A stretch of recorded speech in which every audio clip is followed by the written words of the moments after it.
What's going on, everyone? Welcome back to another FPL video on Fantasy Football Scout. Team selection time. Game week 20 is almost over. By the time you watch this, it will be over.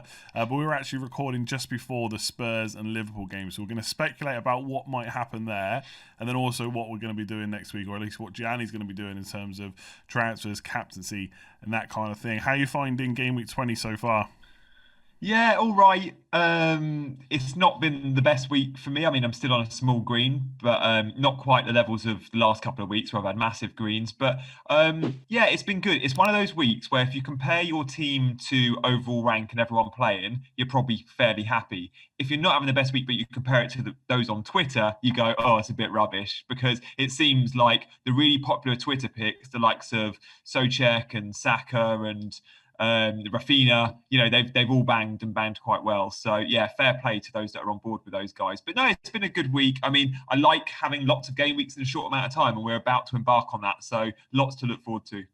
Yeah, it was a week where the cheap players did really well, and we probably won't. I wonder if we'll ever see a game week like this again for the rest of the season, where like Gundogan, Rafinha, Soucek, Saka all return in one week. It was a bit crazy. Let's just go straight into it and look at your team so far. So 43 points. But obviously with no Soucek, that's probably around par. Like, not actually many of your players that you would have expected to blank have actually blanked. Like, Target got an assist, Cancelo, absolute worldy performance.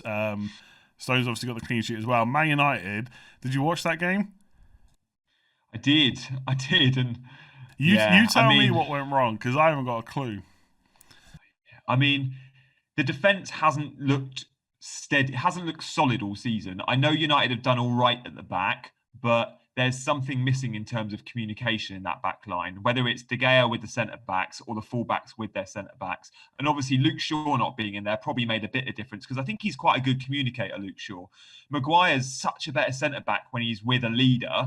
And obviously, he's not going to be with, that commanding centre back at United in the current setup. He's the sort of guy that I look at and go, you would be world class if you were next to Van Dijk. I mean, loads of players could be Yeah, world class everyone. next to Van Dijk, but his game would be improved so much if Maguire was next to a senior centre back. When I say senior, I don't necessarily mean old. I just mean a world class leader, because Maguire is not that centre back. He's very good at what he does, but he's not that centre back. So yeah, I mean, something's wrong.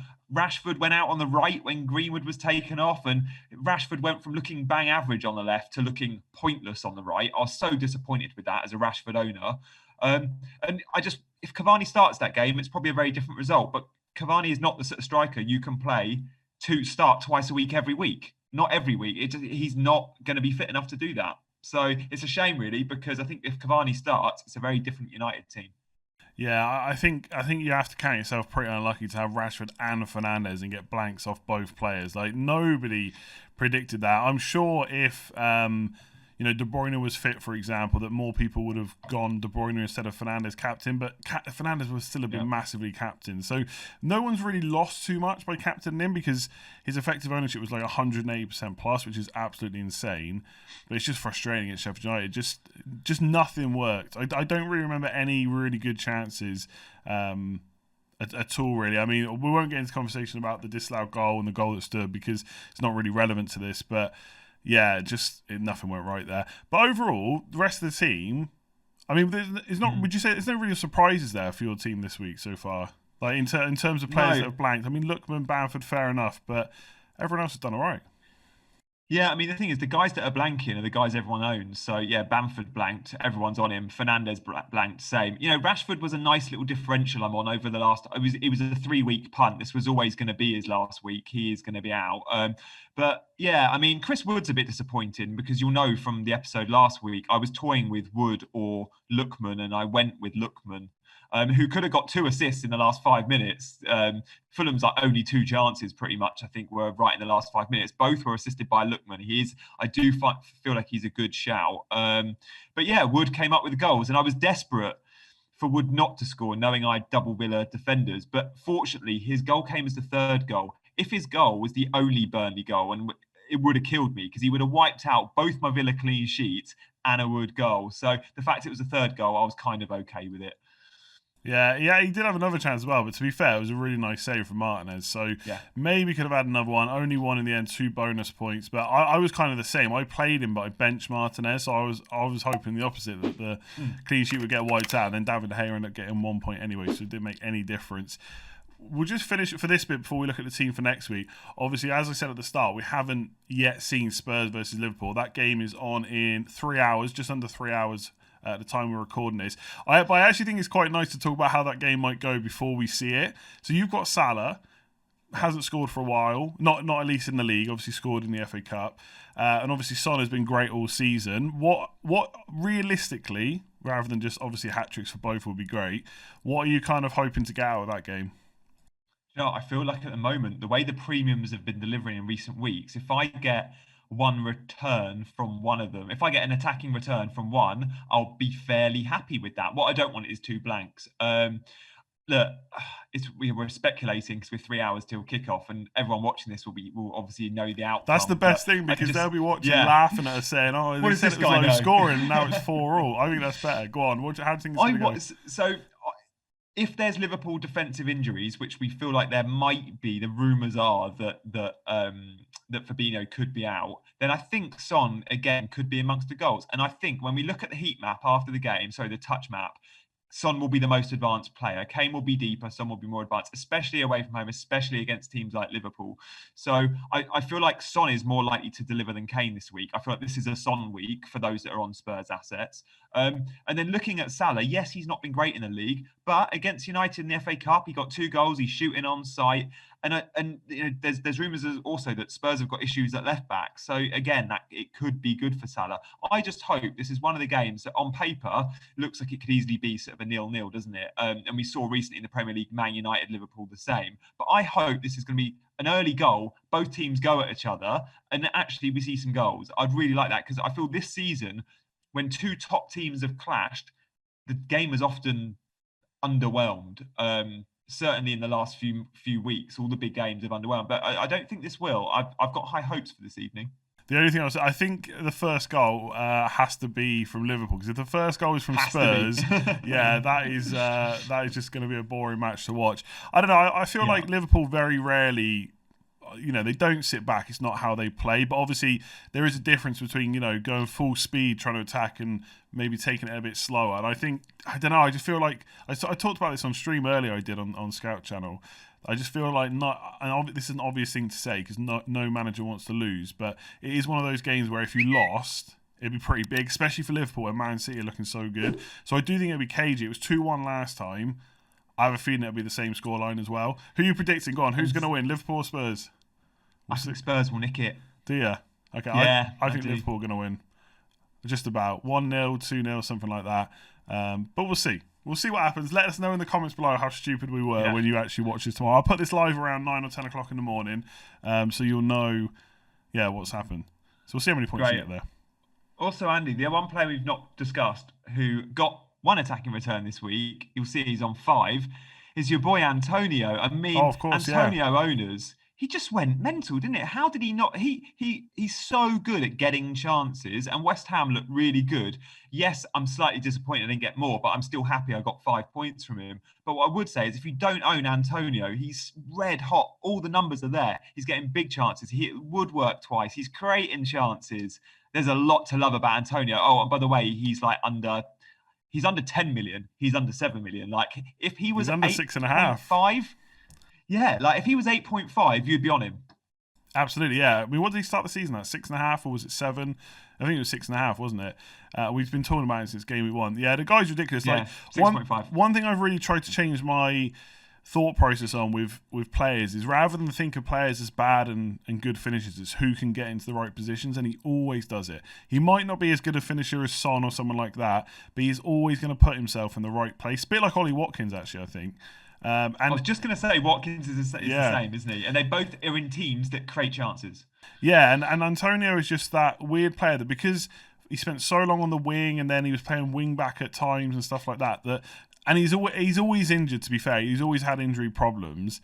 He's never had that run, so no one really rates him that highly. But in the FPL community, we love him. So yeah, I'm glad you brought that up, because he should have had more. It's a bit frustrating as an owner not to have got more when it's Liverpool next. But that was That was decent. Talking about Antonio, we'll look at next week. How the team is lined up. So Antonio isn't there. Obviously playing Liverpool, not ideal, but he does have fairly decent fixtures after that. Your team, so I had a look at this before we started, is looking pretty damn good, I would say, this week. I know there's obviously not every player has got the most ideal fixture, like Antonio, Bamford, possibly the two that stick out. But Brighton aren't scoring many goals. You've got Spurs defender. Southampton have not been scoring a huge amount of goals recently either. Martinez looks decent. Obviously, City boys are in there. I guess the two players that stand out, which we'll talk about first, is Fernandes and Rashford against Arsenal. Now, could Man United win that? Absolutely. I don't see too many goals in this one, though. So you said just a minute ago you were thinking that, or Rashford was going this week anyway. Is he still going? He's done, Andy. I'm desperate to get rid of him. I watched the game last night. Well, I probably watched United every single week, and certainly since owning Rashford, which has been 3 games. I only bought him in because he was one of the few players that was a differential punt that was playing in the blank and playing twice in the double. Bearing in mind, I wasn't using a chip. If I'd used my free hit in game week 18 like most, there's no way Rashford would be in my team. Same as Chris Wood. So they tick those boxes, and he's just been rubbish since I've owned him. I think he did get an assist in game week 18, but in terms of the big chances he's getting in the shots, very little, very quiet. So I feel like he has to go. And Arsenal can be good at the back, especially against good teams. Arsenal under Arteta can be quite solid. And part of the bus is probably a bit unfair, but they can get men behind the ball and be pretty regimented at the back. So I'm happy with just Bruno in there. And it's to bring Gundogan in, who, I've got lots of money in the bank. I could just sell Lookman for Gundogan, but I genuinely think I'd rather play Lookman against West Brom than Rashford against Arsenal this week. Also, it just gives me so much money in the bank. I mean, who would you sell, Andy? You're bringing Gundogan in, Lookman, or who would you rather start, Rashford or Lookman this game week? To be right, Arsenal, I know there's a lot of Arsenal fans that think I'm very biased against them, but as I said at the time, Arsenal defended really well against us. They didn't create a huge amount of chances, but they defended well. We hardly had a sniff in that game, and I could see something similar, although we are away, I guess, which might help a bit if Arsenal are a bit more active going forward. Might need a little bit more space, but with Partey in there, if Tierney's back, it's gonna be a struggle again. So for this week in isolation, potentially Lookman is a better option, potentially. But I guess the question is, if you do Gundogan in for Rashford, I mean, the money in the bank to me doesn't really matter at the moment. There's so much money to go around. It's all about picking the best players, as it always is. But I guess what's the move next week? Because Man United's fixtures aren't actually that bad after Arsenal. They have Southampton, Everton, West Brom and Newcastle by game week 25. So the fixtures are quite good.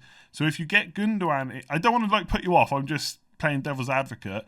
If you got Rashford to Gundogan, what happens to Lookman next week? Because I feel like potentially that adds an extra transfer if you don't want to keep playing him every week.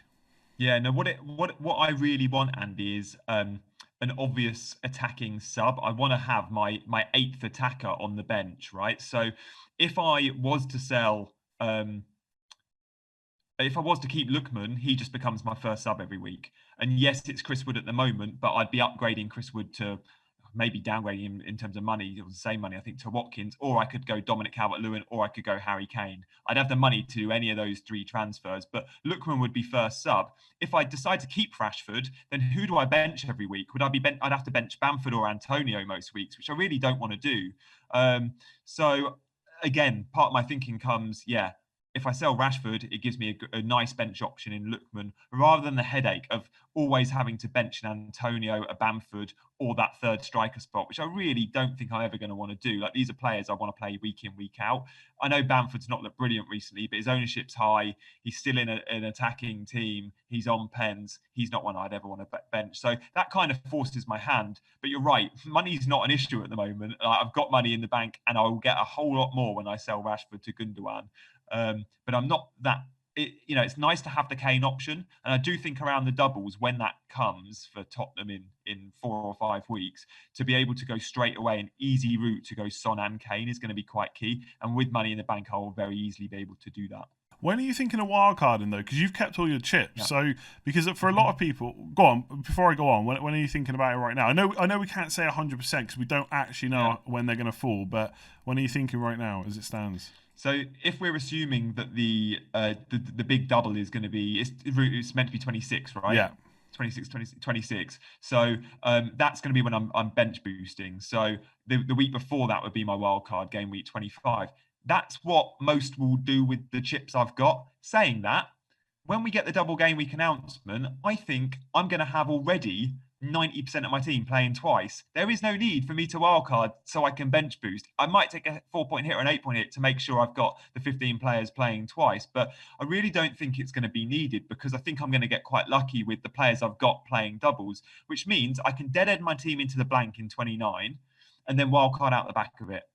That's what I'm thinking. Okay. Well, I mean, at the end of the day, if you've got all your chips, you can leave your options open. If you get to 24, 25 and you're not set up well for the double, then you can just change that plan and, free hit in the blank and wildcard if you need to. The only reason... Yeah. The only reason I mentioned it is because for anyone that is set on 24 or 25, you can take a few risks now. You can take a few different punts. So, like I just said, Rashford's fixtures are so good right up until that wild card in 25. And if you did, yes, okay, you got Chris Wood on the bench, but you could bench Lookman and go for Calvert-Lewin. Everton's fixtures are quite good up until then. So there's a few other moves you can do, but if you want to leave those options open, it's probably best to not kind of plan down a road where it's going to lock you in to something you might not want to do. So yeah, the Rashford move's interesting. I think I've been talking about him on captaincy videos recently, and every single week I check his shots for the last kind of 4 game weeks. So obviously it's always the last 4 from whenever the latest video is. They're going down and down. I'm pretty sure he only had 2 shots in the box before this game week in the last 4, which is so low. I know his minutes have been reduced at times, but yeah, he just looks a bit off it right now. But the fixtures are there, so you might regret it, but I don't want to play too many mind games on that move. And I can see what anyone against West Brom is looking good. So Gundogan definitely in. I guess question on that straight away is, will that affect your captaincy choice this week? Would you think about going for Gundogan? Yeah, and it's hard to make my mind up before I watch Son tonight. But my 3 captaincy options are Son, Cancelo, and Gundogan. So I guess in my head, I probably need to know if it's going to be what City player it will be, and then it's between Son and the City player. But I'm so torn between Cancelo and Gundogan. I think both are going to start. Like the whole rotation stuff is nonsense with Cancelo. He started 9 in the last 10. He was rested recently against Cheltenham Town. Pepper said he can play every 3 days, and he is integral to that system. He's the only fullback that can play the number 8-10 role in attack, because he ain't a defender. Cancelo's a midfielder when City have the ball, and he's not a wide winger forward like fullback. He's an inside forward when City have the ball. And actually on the FPL show tonight, but you'll see the clips on social media tomorrow, we're talking about him and showing heat maps and stuff, so do watch that back. But yeah, Cancelo and Gundogan's a hard one, but look, if Son does well tonight, straight away Son versus Brighton, nice fixture. But Sheffield United, because they looked good last night against United, didn't they? They were quite solid. Ampadu and Jagielka at the back were brilliant, and Basham. So I am torn, but I'll probably play safe with Son, because where I am in terms of my rank, I need to be fairly safe with captaincy. I think I'm not at the place where I was earlier on in the season where my rank was so poor that I was taking a few risky punts with captaincy. At the moment, I want to play quite obvious. Yeah, to be honest, I always think that's the case. I think it's a myth that you need to go different with captaincy. I think you go different with a few, I'm sure not many people are playing Lookman. That's probably a nice differential against West Brom. But captaincy, I think play it safe. Without being cliche, again, I feel like a bit like the Spurs game. The Spurs Liverpool game tonight. Again, last night for when you watch. City need an early goal against Sheffield United because they can sit in and dig deep when they want to. We saw that last night. I'm not saying Man United are as good as Man City by any stretch, but it could be another tight one. So it's interesting. With Cancelo, when you talk about captaincy, a lot of people were talking about it last week, and whoever went for it looks like an absolute genius now with 17 points. Does that play on your mind to the point where you think, can he really do that again 2 weeks in a row, or do you just try and forget about that and just take each game week on its own merits? No, I just take each game week on its own merits. I don't think he's any less likely to step up because he's just returned. And I know we've seen those returns in isolation. Like this season, I think he's on, 1 goal, 1 assist? No, 2 goals, 1 assist, or 2 assists, 1 goal. And yeah, it's quite low. Two of those returns came only a few days back. But I know we've talked to death about it, but the underlying numbers are all there. He will continue to get them. I think we have to stop thinking of Cancelo as a defender. He's a midfielder that also gets to 4 clean sheet points. He's honestly, Rodri's a midfielder, right? Well, Cancelo's always going to be ahead of him. He's going to be ahead of the likes of Bernardo Silva and sometimes even Gundogan. So there's a lot to love there. The only fear is does he come off at 55 minutes because Pep needs to rest him if they're winning 2-3-0 and then he doesn't make the clean sheets? We saw him do that with Gundogan and Foden. Both came off in the 52nd minute, and then Bernardo Silva came off at 56, I think it was. And those three guys, those substitutions showed me that Guardiola needs his three most creative players, Bilva, Foden and Gundogan. He needs to wrap them up in cotton wool with De Bruyne out. So I have no doubt that those three players will be starting again for City this game week. And I know it's hard to always second guess Pep, but he took those guys off when they were well up. And I read into that and go, there is three precious players right now. Yeah, I think you're right about that. In terms of the rest of your team, obviously your Rashford to Gundogan's almost certainly locked in, unless anything major happens between now and the deadline. Any other moves you're thinking of making? Any hits, or are you just going with the one move this week? It's a tough one. I'm trying not to take so many hits, Annie, because I've been taking them for fun this season, and it often worked for me. But at the same time, if I do take a hit for Chris Wood out, it gives me not necessarily a benching headache, but I've just got a feeling Lookman produces against West Brom. So if I take a 4-point hit, bring Wood out, I'd be bringing either Calvert-Lewin or Kane in. Both, of course, fantastic options, but I need them to outperform Lookman by 4, and then it gives me less flexibility next week. Yeah, they probably will outperform Lookman by 4, but I'm not sure. I'm not 100% sold on Calvert-Lewin, and I'm not 100% sold on Kane yet. I want that Spurs double up when they start getting double game weeks, but I'm not sure I want it for Brighton away, and then I think it's a tricky game against Chelsea after that. Yeah. So I think I'm happy with just Son, and I don't really want the bench headache. Yeah, no, to be honest, I like that call. It's why I ask, because a lot of people will be thinking similar. And I think it's always dodgy to take 4-point hits to bench someone that you'd actually probably be okay playing, because then you're really playing with a lot of things falling into place. Like, take a -4, so they've got to score at least that plus to come back. Plus, you're then going to have to bench Lookman against the worst team in the league, or Antonio, who, Liverpool's tough, but he always gets chances. And Bamford, I don't know if I'm ready to personally write him off yet. So, yeah, no, I like that call. So Rashford to Gundogan, Son probably captain, if not one of the City boys. And you're looking pretty set. Have you thought, we'll only touch on it really quickly, but have you thought about transfers going forward? Is there any other players you're looking to get rid of?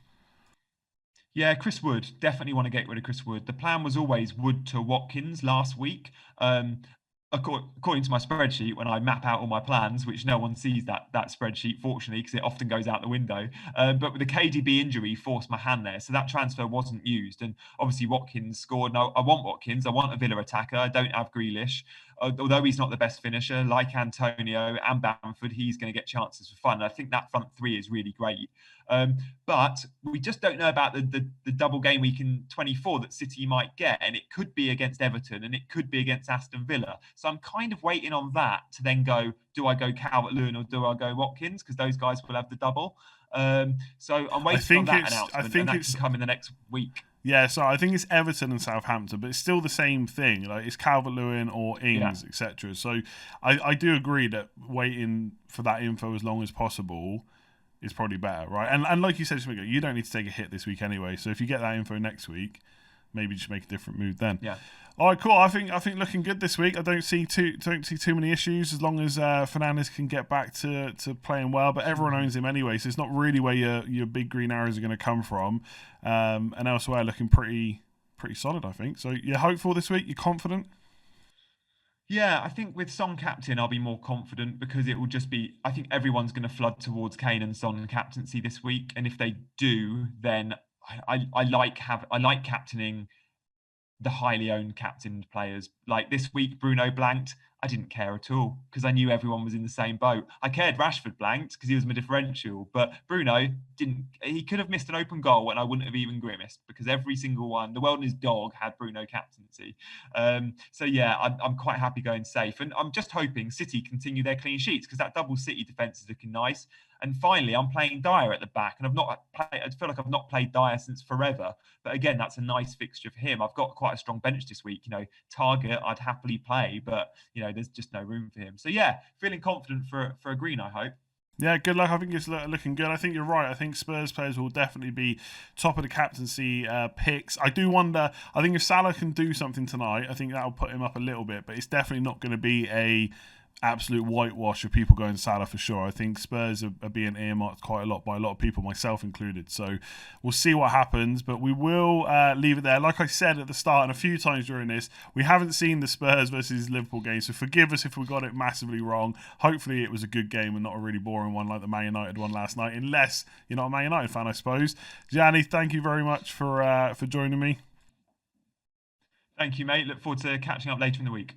Yeah, it's another quick turnaround. So we'll probably be back on Monday for Game Week 22 because the deadline for that is Tuesday. In terms of Scout content, we'll have Scoutcast was on last night. By the time you watch this, we'll have team news later on Friday as well as Breakfast Club on Saturday. So make sure you hit that subscribe button if you haven't already. Hit a like on this video if you enjoyed it, and we'll see you soon.